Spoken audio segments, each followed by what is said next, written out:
Chukky, Okobi, basic instructions. When you think about it, most of us go through times in life that leave us feeling emotionally hurt, remembering how someone wronged us physically or emotionally in some way, and how we'll never be able to trust again. I'm sure as you imagine it now, you can see that pain still remains, and you start to envision, what would you feel like if you just let that pain go? Well, here's a little secret. The most effective and direct path for emotional liberation is through forgiveness. Yep, that's right. Forgiveness. If you want inner peace and to be free of that emotional baggage that binds you to the past, forgiveness is a prerequisite.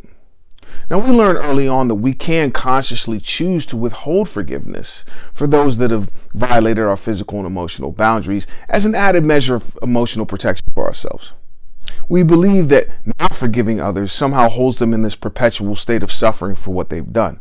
But what we don't realize, however, is that withholding forgiveness binds us to that past experience. It shackles us to the unresolved emotional charge for weeks, months, years, even a lifetime.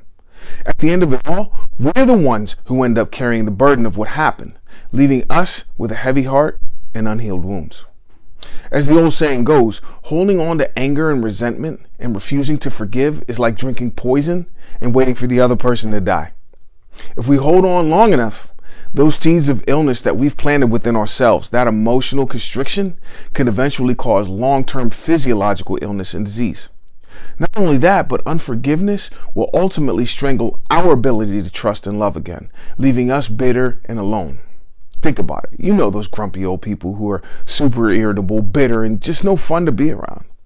Like it or not, forgiveness is typically the price you have to pay to get over the threshold into the positive life you want to live. Forgiveness is about lightening our hearts.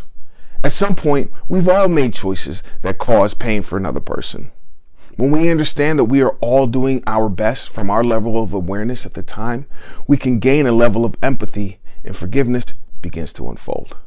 To learn more about mental and emotional release, to create positive change in your life, go to basicinstructions.com.